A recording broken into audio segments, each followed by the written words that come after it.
Queridos, graça e paz da parte do nosso Senhor e Salvador Jesus Cristo, que alegria, nós estamos de volta com mais um vídeo dos estudos da nossa Escola Bíblica Dominical, a nossa lição da Casa Publicadora das Assembleias de Deus no Brasil. Desta feita, vamos refletir a lição de número 12, que será estudada na maioria das nossas igrejas no dia 21 de março de 2021, tendo como tema a urgência do discipulado.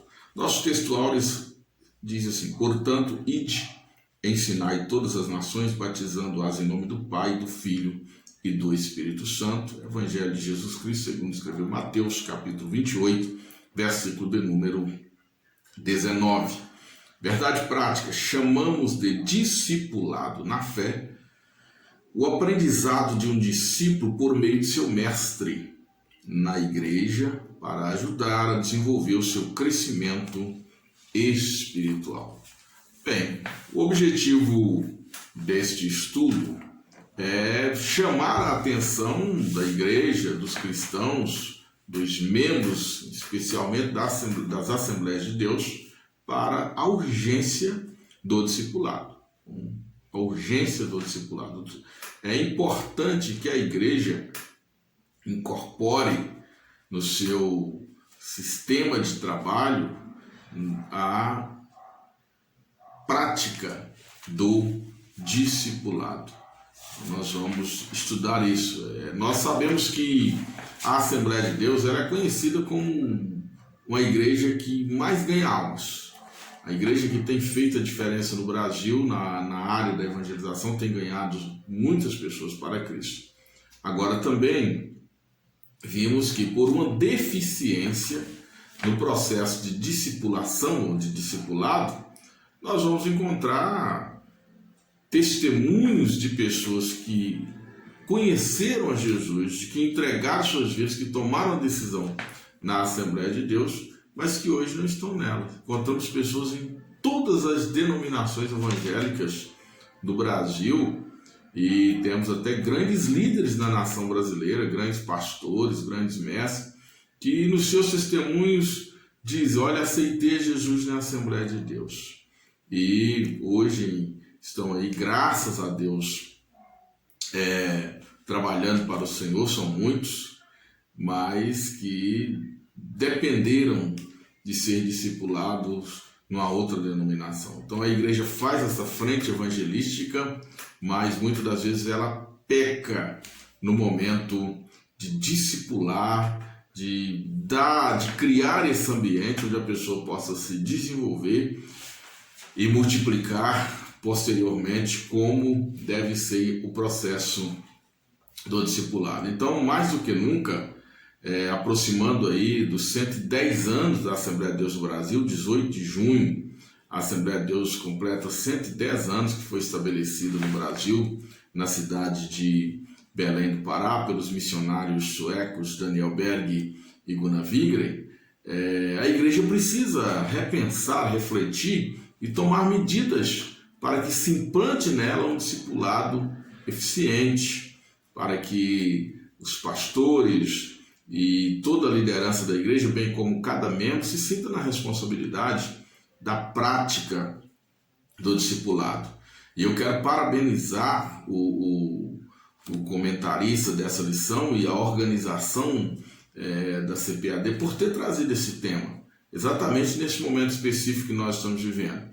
E a CGADB, a Convenção Geral das Assembleias de Deus do Brasil, pela programação proposta de comemorar os 110 anos no Brasil, tendo 110 mil conversões, 110 mil novos membros ou pessoas batizadas nas águas e 110 mil pessoas batizadas no Espírito Santo. Isso é importante porque eu vejo que a preocupação com o ciclo completo e o discipulado sendo incluído aqui, ou seja, é uma preocupação discipulado, porque você precisa evangelizar para ganhar 110 mil almas, você precisa discipular, levar essas pessoas ao batismo nas águas e levar essas pessoas também a conhecer o batismo no Espírito Santo e receber o batismo no Espírito Santo, para que se tornem multiplicadoras, ou que passem agora a evangelizar e gerar ou trazer novas pessoas para Cristo. Então é um processo completo. 110 mil novos crentes, 110 mil batizados em água, 110 mil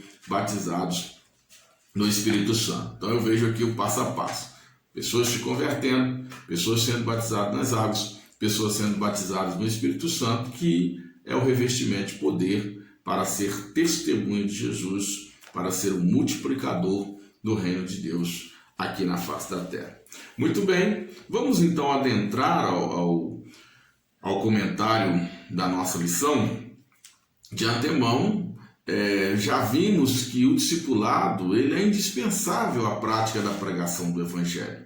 Jesus não dissociou a prática da pregação do Evangelho da prática do discipulado. É importante que quem prega, quem anuncia que Jesus salva e ganha a fé e a confiança e a conversão da sua pessoa, instrua, passe a andar com essa pessoa que converteu, que aceitou Jesus, para que ela se firme no caminho do Senhor Jesus, se desenvolva e também passe a trazer outras pessoas para o Senhor Jesus. Primeiro ponto nosso é o que é o discipulado. Bem, é muito simples. O discipulado é um termo que vem da palavra discípulo, e a palavra discípulo é uma das palavras mais usadas nos evangelhos. Nós temos o primeiro ponto que diz o discípulo. É um termo muito frequente, muito repetido nos evangelhos. Os seguidores de Jesus eram chamados de discípulos de Jesus. Mateus, Marcos, Lucas, João vão usar esse termo para indicar, para identificar aqueles que seguiam a Jesus, aqueles que faziam parte do convívio de Jesus.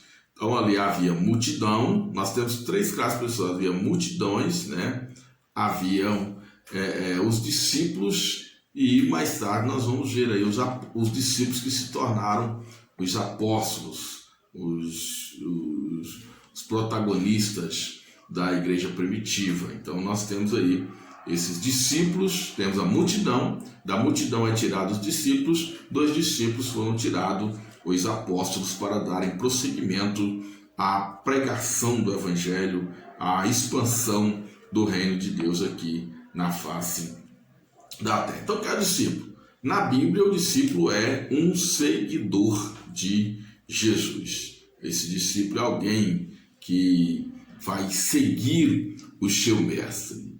E seguindo esse mestre, esses discípulos vão receber um crescimento na área espiritual, emocional e social. Então, queridos,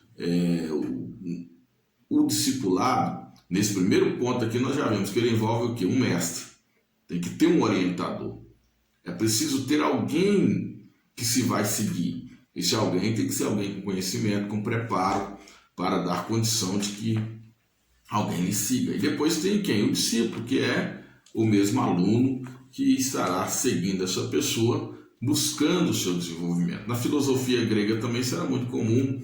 Nós vamos ver que Aristóteles tinha os seus discípulos, Sócrates tinha os seus discípulos, um foi discípulo de outro, e mesmo com algumas alterações e mudanças, mas era comum que na Grécia os discípulos, alguém que orientava, ou seja, o mestre que orientava determinados seguidores. No ponto 2, nós temos aqui a grande comissão. Qual é a grande comissão?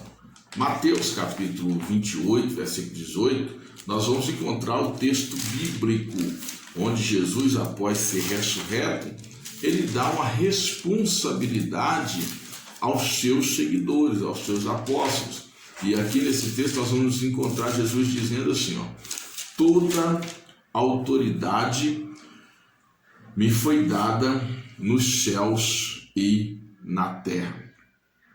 Portanto, ide, fazei discípulos de todas as nações, batizando-os em nome do Pai, do Filho e do Espírito Santo, ensinando-os a guardar todas as coisas que eu vos tenho mandado, e eis que estou convosco todos os dias até a consumação do século. Primeiro, Jesus chega e diz: toda a autoridade me foi dada nos céus e na terra. Então, primeiro ele tem as credenciais para conferir, tá, a grande comissão aos seus apóstolos, aos seus discípulos, aos seus seguidores. Olha, todo o poder me foi dado nos céus e na terra. Então ele tem essa credencial para agora delegar esse poder, esse mandamento aos seus discípulos. E aí o que Jesus vai dizer? Ide, portanto ide, ensinai ou fazei discípulos de todas as nações. Nós temos aqui o mandamento, que é ir e ensinar, ir e pregar, ir e fazer discípulo. Aonde? De todas as nações. Não há barreiras geográficas, não tem fronteiras para o Evangelho. E aí nós vamos ver que o Senhor vai mandar batizar em nome do Pai, do Filho e do Espírito Santo, e depois vai falar de novo do ensino. Então o primeiro momento é o contato, a pregação. Ensinar o quê? Ensinar um caminho. Jesus é o caminho, a verdade e a vida. Depois nós temos o processo do batismo para a pessoa que se converteu e a continuidade desse ensino para que essas pessoas guardem tudo aquilo que o Senhor Jesus ele teria ensinado. Então nós vamos observar aqui nesse segundo ponto 3 momentos. O primeiro momento é conhecer, tá? O segundo momento é guardar e o segundo momento é praticar. Então a igreja precisa levar o Evangelho ao conhecimento das pessoas, a igreja precisa ensinar as pessoas a guardar o Evangelho, a doutrina, o ensino bíblico, e no terceiro momento a igreja precisa levar essas pessoas a se multiplicarem, a praticarem o Evangelho, ou levar o Evangelho a outras pessoas. Isso é muito interessante. Ensinando-os a guardar todas as coisas que eu vos tenho mandado.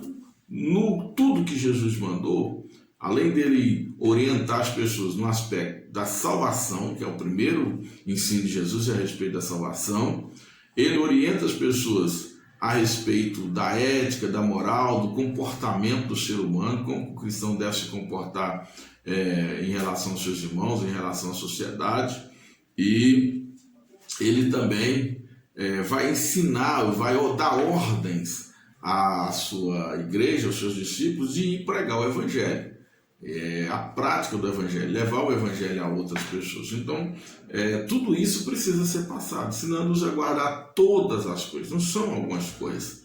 É por isso que nós não podemos, na igreja, tomar dentro do Evangelho, ou seja, coibir, impedir que as pessoas se desenvolvam e que passem a multiplicar.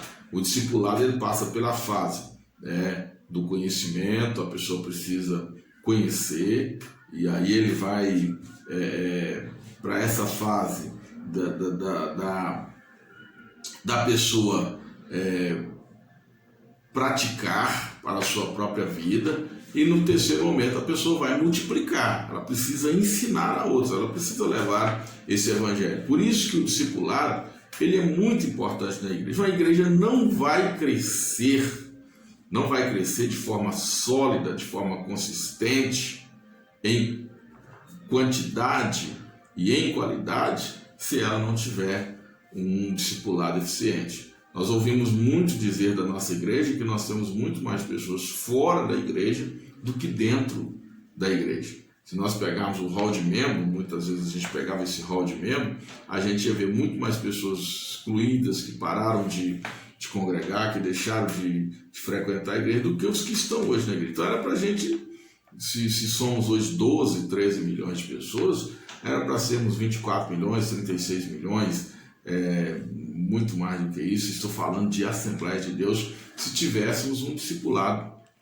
eficiente na nossa igreja. É lógico que eu não quero generalizar, porque certamente alguns pastores, algumas denominações podem ter um programa de discipulado muito bem elaborado e que dê muito fruto. Nós temos igrejas muito grandes, megas igrejas, mas na maioria das vezes nós não damos muita atenção ao procedimento, à organização, ao sistema do discipulado, para implementarmos um crescimento sólido, um crescimento regular, onde a pessoa entra na igreja, se converte, ela recebe as instruções, se batiza nas águas, é ensinada a respeito de todas as doutrinas e possa chegar a um nível da multiplicação. Aliás, hoje a gente não faz mais tantos multiplicadores. Houve um tempo que cada crente era um multiplicador.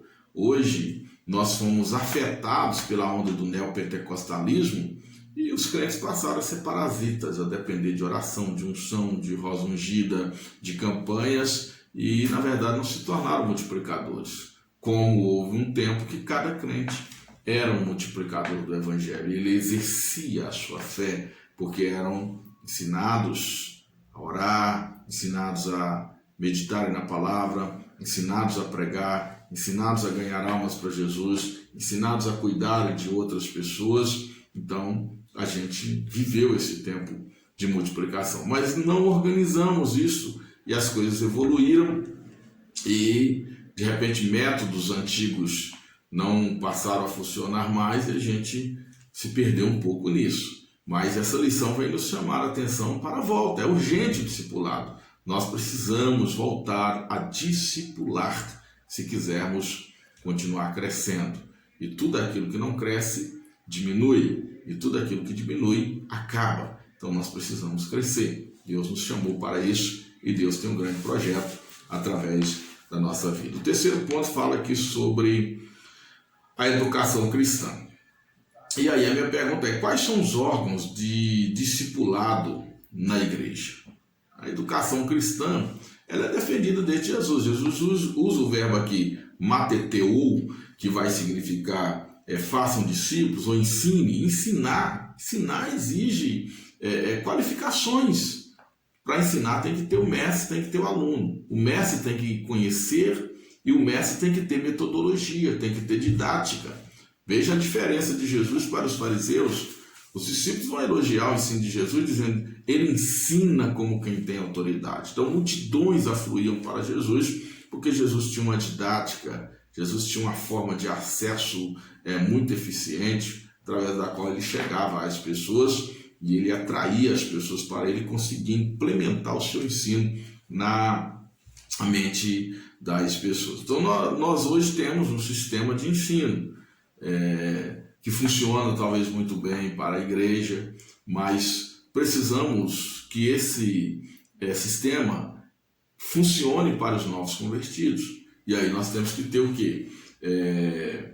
Hoje nós temos os órgãos. Escola Bíblica Dominical, um órgão de discipulação ou de discipular. Nós temos o culto de ensino, nós temos as escolas teológicas, os seminários, as EBOs, Escola Bíblica de Obreiro, tudo são instrumentos de ensino da igreja, vão visando formação de liderança, visando edificação na fé, visando a formação de novos obreiros, como os cursos teológicos. Dentro dos cursos teológicos, nós organizamos os sistemas de doutrina da nossa igreja ou da Bíblia Sagrada.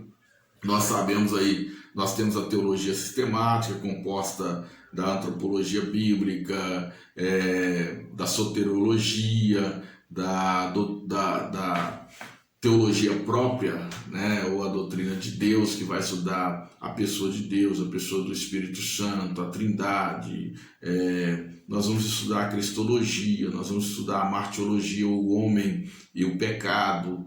Então, é um sistema de doutrina que é organizado e que nós estudamos, como estamos estudando aqui na Escola Bíblica Dominical. Quando falamos do verdadeiro pentecostalismo, nós trazemos a doutrina do Espírito Santo, a atualidade dos dons espirituais e defendemos teologicamente a manifestação dos dons espirituais nos dias de hoje. Isso é muito bom, isso é muito importante. Mas aqui eu quero chamar a atenção porque o discipulado, ele é algo que tem que ser contínuo e dinâmico. Nós nunca podemos parar de aprender. É tanto que eu disse que Jesus dizia de ensinar em todas as nações, batizando-as em nome do Pai, do Filho e do Espírito Santo, depois ensinando-as a guardar. Então, ensinando, continuamente. É um sistema dinâmico. Nós temos que estar sempre aprendendo. Quem ensina, aprende. e também está ensinando a outro. Esse outro que aprendeu passa a ensinar outros e vai aprendendo cada dia mais, porque nós estamos sendo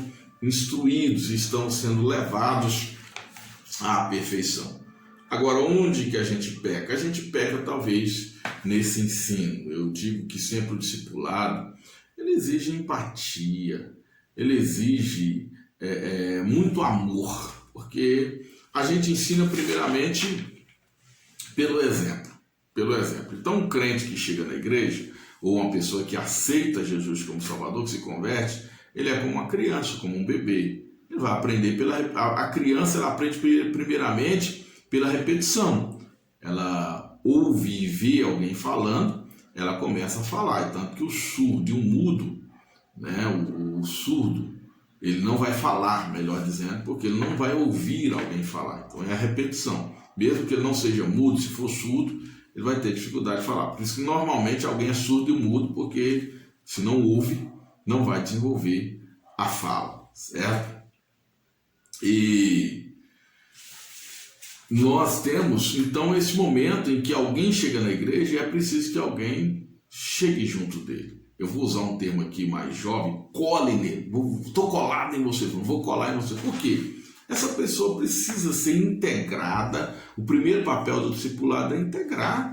A pessoa tem que ser integrada. Você chega num ambiente que ninguém liga para você, que ninguém se aproxima para você. Você está ali mais perdido que tudo. Então, normalmente uma pessoa vai à igreja, ela não é evangélica, ela vê, levanta a mão, ela levanta. Ela fica tentando cantar as músicas ali que todo mundo está cantando, porque ela acha que tem que fazer aquilo ali, que tem que ser assim, ela tem que se esforça. Mas aí quando ela aceita Jesus, se a gente não aproximar dela e integrá-la primeiramente, a tendência dessa pessoa é procurar um outro lugar. Por mais que ela queira Jesus, por mais que o coração dela seja, mas ela vai buscar um lugar onde ela se sinta amada, onde ela se sinta integrada, onde ela se sinta parte daquele povo. Então é muito importante pensar nisso. E aí eu digo que a gente ensina depois também pelo exemplo. Eu me lembro quando pastoreava uma igreja no norte do Brasil e uma pessoa aceitou Jesus como Salvador. E fazendo uma visita, essa pessoa disse: pastor, eu gostaria de aprender a orar. E como ensinar a orar? Vou criar uma teoria a respeito de oração, um conceito de oração. Orar é falar com Deus, ou pegar a oração do Pai Nosso. Não, vamos orar juntos? Então tá, eu vou ajoelhar e vou orar. E ele vai orar comigo, eu vou orar em pé, ele vai orar comigo. E aí a gente passa a ter uma convivência de oração. Eu vou te ensinar a orar, eu vou te ensinar a ler a Bíblia, eu vou abrir a Bíblia e ler com essa pessoa como eu ensino uma criança. Isso é discipulado. A grande questão nossa é que nós não queremos disponibilizar desse tempo para dar esse tempo às pessoas. E aí nós não temos esse programa de discipulado. Eu chego num culto de doutrina, né, você vai orar é isso, orar é aquilo, mas alguém me viu orando? Esse novo crente, ele tem a oportunidade de dobrar os joelhos comigo e orar? A minha igreja tem programa de oração que envolve esses novos convertidos? Então isso é muito interessante que a gente pense nisso. O discipulado é caminhar junto. Jesus falou com o discípulo: fareis as obras que eu faço e farás maior ainda, porque eu vou para o Pai. Mas por que ele está? Porque eles estavam acompanhando ele. E ele estava demonstrando que podia ressuscitar mortos, podia andar sobre as águas, como que curava o cego, como que curava. Então Jesus demonstrou para eles o poder de Deus. E o que Jesus fazia para todas essas coisas acontecerem? Ele era cheio do Espírito Santo, o Espírito do Senhor está sobre mim, e vivia frequentemente em oração. Aí você vê por que os apóstolos oravam. Por que os apóstolos, coisas extraordinárias aconteciam através dos apóstolos. Eles aprenderam com Jesus. Não apenas na teoria, mas na prática. Jesus praticava essas coisas. Então o discipulado ele é uma prática. É quando eu adoto essa pessoa que adentrou a igreja e você vai caminhar comigo. Eu seguro na mão dela e você vai caminhar comigo, vai orar comigo, vai ler a Bíblia comigo, vai evangelizar comigo, vai frequentar os cultos comigo. Então essa pessoa vai aprender na prática, pelo exemplo daquele mestre que ele está seguindo. O mestre ele é também um tutor, né?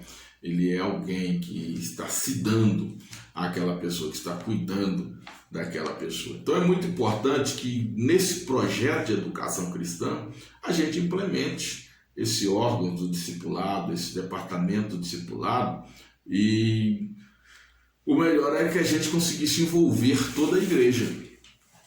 Nós já tivemos aí vários planos, por exemplo, Adote uma Alma, os grupos familiares, as pessoas evangelizam nas casas e elas mesmas discipulam naquelas casas. Há vários meios e há muitas igrejas que assim cresceram, porque a pessoa é integrada a um grupo, é integrada a uma pessoa que também a integra em todo o seio da igreja. Isso é maravilhoso, é fundamental e isso é o que Jesus quer para nós. E para concluir essa parte aqui, o discípulo, como diz, ele contraria a nossa visão de mundo hoje, né? O mundo hoje tem uma visão de um ensino participativo, né?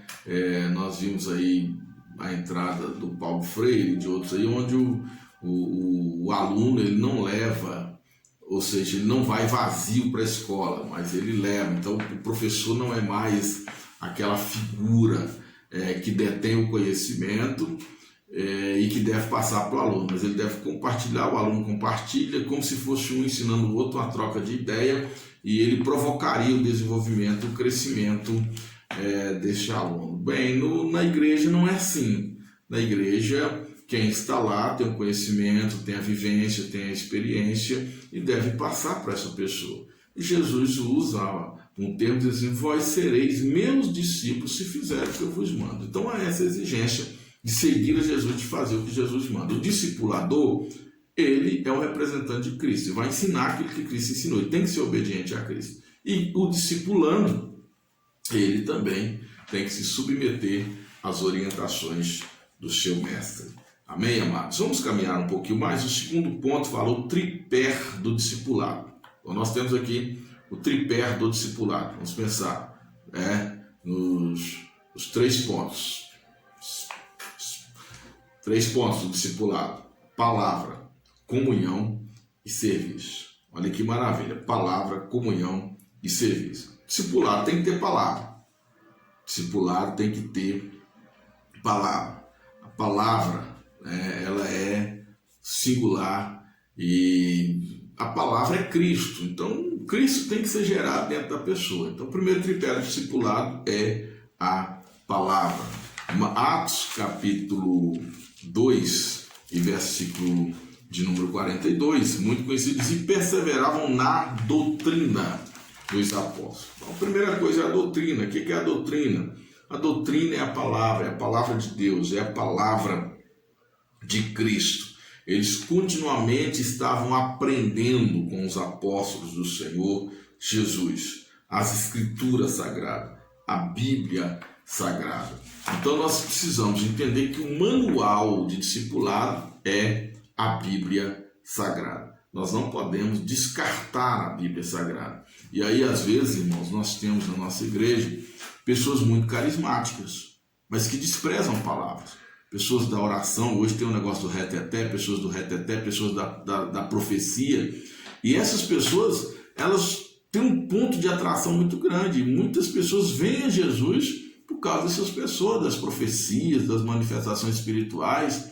Mas se essas pessoas que aceitam a Jesus por causa dos sinais, se assim podemos dizer, não forem orientadas pela palavra, elas vão se perder, porque elas não vão desenvolver de uma maneira sólida, elas não vão criar robustez espiritual, elas não vão ter condição de prosseguir na vida espiritual. A segunda peça desse tripé, ainda em Atos 2:42, é a comunhão. Perseveravam na doutrina dos apóstolos, na comunhão. Então, o que é comunhão? É ter as coisas em comum. Por que nós temos aqui, meus queridos irmãos, essa palavra koinonia fala de comunhão? É porque ali agora o objetivo era comum, o objetivo era Cristo, o objetivo era a vida eterna, o objetivo era os céus. E aí essa comunhão, ela ela se desenvolve na horizontal, tá? Ela se desenvolve na horizontal, que é a minha comunhão com você e você comigo. Então, havia uma igreja que estava sendo instituída, ou que tinha sido instituída por Jesus Cristo, que seria um corpo, E eu gosto de falar muito mais de unidade do que de união. Então essa comunhão era tão profunda que ela traz uma unidade, é um corpo só, e nós passamos a ser membros desse corpo, ligados na cabeça que é Cristo, e tudo funcionando para a glória do nome do Senhor. Membros diferentes, membros divergentes, mas cada um com a sua função, cada um com a sua importância, e a comunhão desses membros permitem o desenvolvimento desse corpo que é a igreja. O comentarista foi muito feliz em dizer: olha, Abraão foi chamado amigo de Deus, Moisés falava com Deus face a face, mas eles não provaram a mesma comunhão com Deus que os crentes da nova aliança. Às vezes você, mas como assim? Moisés falava com Deus face a face, ele tinha muita comunhão com Deus. Abraão foi... Não, eles não viveram esse tempo que nós estamos vivendo da graça, onde não por nós, mas pelo próprio Deus que se revelou a nós em Cristo. Ele é a revelação perfeita e plena da glória de Deus. Então, tudo que Abraão viveu, tudo que Moisés viveu, não chega ao que nós vivemos, estamos vivendo, porque Deus se revelou plenamente através de Cristo Jesus. Então, ele desceu e ele veio para junto de nós, e hoje ele não está se manifestando teofanicamente, como se manifestou para Abraão, como se manifestou para Moisés, mas ele está dentro de nós. Ele está dentro de nós. E nós temos essa certeza. Então essa comunhão, ela é muito perfeita. Jesus vai dizer lá em João: viremos para eles e faremos nele morada. Pai, eu sou um com o Senhor e eles serão um comigo. Então, quer dizer, nós vamos ser um com Cristo. Isso é uma comunhão muito plena, uma comunhão muito perfeita. E aí eu estou falando dessa comunhão agora vertical, porque nós temos a comunhão horizontal um com o outro, e nós temos a comunhão vertical, que é a nossa comunhão com Deus. Nós estamos cheios de Deus, estamos plenos de Deus quando observamos a palavra do Senhor, firmamos na doutrina, nós vamos também firmar na comunhão. E aí, o ponto 3 traz um destaque aqui sobre a comunhão na igreja de Jerusalém. O texto vai dizer aqui, em Atos capítulo 2, versículo 44, todos os que criam estavam juntos e tinham tudo em comum. Então ali eles tinham uma sociedade, eles tinham uma relação social muito plena, muito perfeita, diferente de tudo que se podia ter ali na sociedade. Eles estavam muito próximos, e a Bíblia diz aqui que eles se reuniam no templo para adorar a Deus, e depois se reuniam nas casas para se alimentarem. Eles se reuniam nas casas para comungarem, para comerem, para se alimentarem, e também um supria a necessidade do outro, um ajudava o outro. Eram verdadeiramente irmãos, unidos, se tornaram uma família em Cristo Jesus. Isso é muito maravilhoso. O texto vai dizer que eles eram, em Atos capítulo 4, versículo de número 32, é importante a gente usar esse texto. E era um coração, o coração e a alma da multidão dos que criam. E ninguém dizia que coisa alguma do que possuía era sua própria, mas todas as coisas eram comuns. Então, o que é a mente focada num objetivo só, primeiramente. A alma, os sentimentos, as emoções também estavam, queridos, sobre o controle do Espírito Santo. Então eles sabiam onde queriam chegar, caminhavam na mesma direção. Assim era a igreja primitiva, e assim devemos ser nós. Deixar as nossas diferenças de lado, para que o nome de Jesus seja glorificado, e esse tripé do discipulado ele seja estabelecido em nosso meio, que é o tripé da comunhão: palavra, comunhão e, por último, o serviço. Tá? O que é o serviço? Serviço, ele significa, primeiramente, nós vamos pensar o serviço aqui de 3 formas. Primeiramente, é um trabalho que alguém presta a outro, prestou um serviço, fez algo para alguém. Segundo, nós temos aqui no Antigo Testamento o serviço sacerdotal, aquilo que os sacerdotes prestavam ali no santuário, as suas ofertas, os seus sacrifícios, o seu trabalho para Deus ali no santuário. E terceiro, nós temos aqui na visão da igreja primitiva, o que era o serviço? Ele representava ali o ensino dos apóstolos, tá? Na comunhão e também no partir do pão e nas orações. Eles estavam implementando a palavra, implementando o relacionamento social dos irmãos e estavam junto também no serviço social, no partir do pão, ajudando uns aos outros, distribuindo os alimentos e juntos também nas orações. Então, nós temos aí esses elementos que nós chamamos aí do tripé do discipulado. Quando a gente discipula alguém, ou seja, para que o discipulado ele seja eficiente, nós temos que ter aí a palavra. Então, uma pessoa que não conhece a Bíblia, não conhece a palavra, não tem capacidade de ensinar as Escrituras, não pode ser um discipulador, não pode discipular ninguém. Então, todos os crentes precisam conhecer a palavra e, especialmente, se pudermos treinar alguém para fazer o discipulado, temos que treinar primeiramente essa pessoa no conhecimento das Escrituras Sagradas. O segundo, a comunhão, que é horizontal, a comunhão com o irmão precisa ser desenvolvida, então essa pessoa precisa estar junto, caminhar junto, deixar as diferenças de lado. E a comunhão vertical, que é essa comunhão com Deus. Gente, um discipulador precisa ser cheio de Deus. O seu discipulando precisa olhar para você e ver Deus em você. E se ele não ver Deus em você, nada feito. E no terceiro, o serviço que nós prestamos à igreja do Senhor, que nós prestamos a Deus, que nós prestamos aos nossos irmãos. E aí, esse serviço, ele pode também representar já uma fase do discipulado, que depois que a pessoa se desenvolveu na palavra, desenvolveu na comunhão, está integrada ao corpo, ele pode agora ser um multiplicador, prestando um serviço na evangelização, na oração, na obra missionária. Isso é importante também. Bem, para finalizarmos aqui o terceiro ponto, diz o discipulado e o crescimento sadio da igreja. Gente, isso é maravilhoso, porque sem discipulado não tem crescimento sadio na igreja. A igreja precisa do discipulado para cumprir a grande comissão. A igreja precisa do discipulado para expandir o reino de Deus na terra. E o primeiro resultado que o discipulado traz é o crescimento espiritual.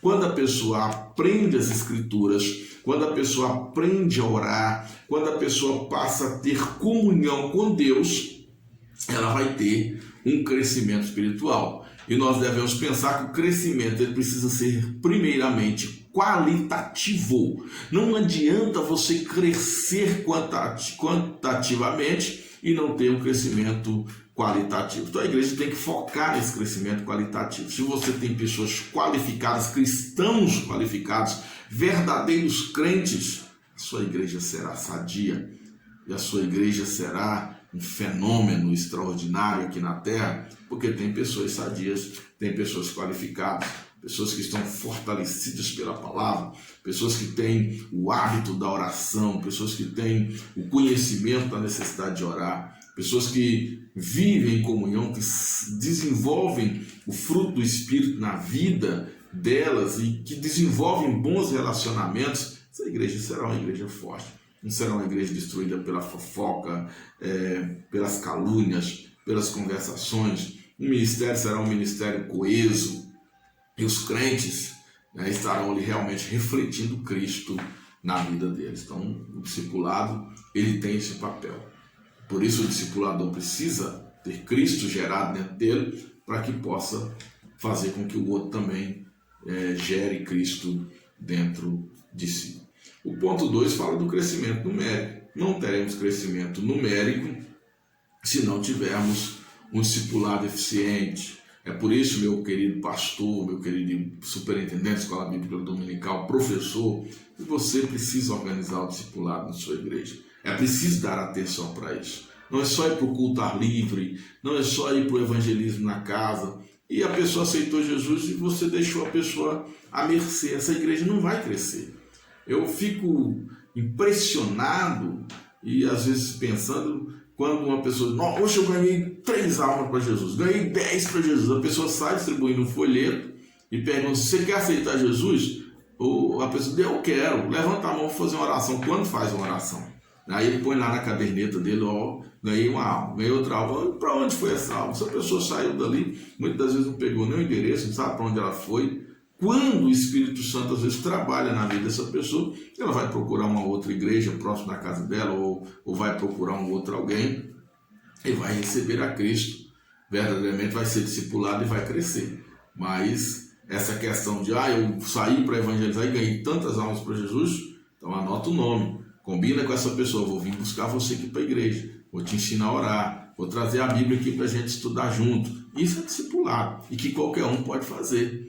Marcar as visitas com aquela pessoa, fazer um programa de crescimento espiritual com aquela pessoa, aí sim você terá ganhado a alma para Jesus, porque o processo completo é ide ensinar, batizando, veja que é batizando, ele nem falou nem ir batizar, nem somou, é uma continuidade, ensinai, ide ensinai todas as nações, batizando-as em nome do Pai, do Filho e do Espírito, e ensinando. Então uma sequência, é dinâmica, é uma sequência, não tem interrupção nesse processo da evangelização. Então o discipulado está atrelado com a evangelização.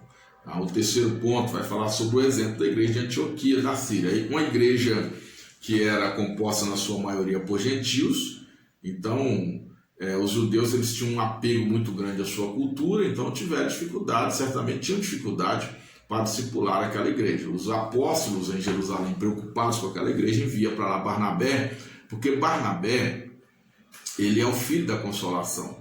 Barnabé ele é um exemplo de pessoa carismática, carinhosa, amorosa. É um diferencial no livro de Atos dos Apóstolos. Veja que quando todos pegaram Paulo, falaram: Paulo, tudo bem, você matou muito crente, você se converteu, fica para lá. Barnabé se uniu a Paulo, discipulou Paulo. E agora Barnabé, ele pega Paulo e traz para essa igreja: Paulo, você entende gentios, Deus te chamou para pregar o evangelho para gentios, então você vai entender essa gente aqui.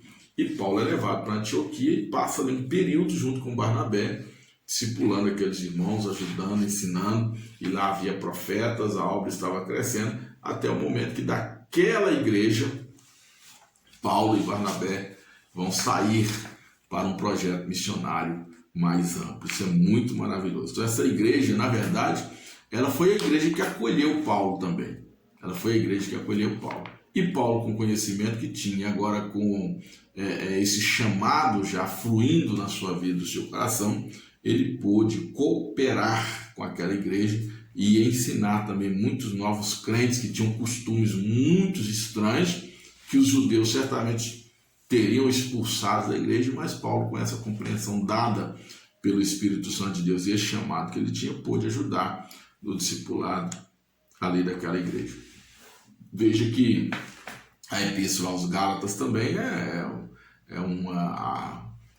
Paulo, fazendo ali, dando um tratamento àquela igreja que estava sendo judaizada. Os judaizantes estavam ali querendo tirar a verdadeira fé dos irmãos e levá-los para os costumes judaicos. E Paulo rechaça isso com muita veemência para que a qualidade daqueles irmãos ela fosse realmente estabelecida. Então isso é muito maravilhoso. Bem, queridos, o discipulado é urgente. Nós precisamos tomar atitudes com relação a isso. Não podemos continuar apenas pregando o evangelho como um desencargo de consciência. Eu preguei, quem quis, que não. Nós precisamos integrar as pessoas.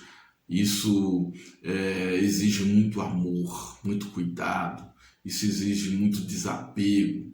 Isso exige muito altruísmo. Então, pessoas adentro da igreja, não interessa qual seja a faixa etária, a classe, de onde ela venha, o discipulado ele visa quebrar as barreiras, ele visa aproximar a igreja das pessoas e fazer com que Cristo seja gerado na vida das pessoas, sabendo que Deus ele tem interesse no bem-estar social e principalmente no bem-estar espiritual. O discipulador precisa entender que o ser humano ele é um ser holístico, ele precisa ser visto no seu todo, ele precisa ser visto holisticamente. Ele é espírito, alma e corpo. Então não adianta só cuidar do espírito, só cuidar da alma, só cuidar do corpo. É preciso cuidar do homem nessas três dimensões. E o discipulado possibilita isso. O discipulado ele é um processo dinâmico. Nós estamos sendo discipulados por Cristo, pelo Espírito Santo,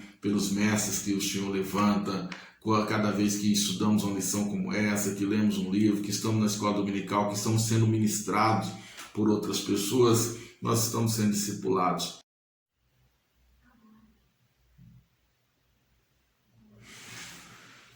Deus abençoe sua vida e que você seja um grande discipulador para a glória do nome do Senhor Jesus.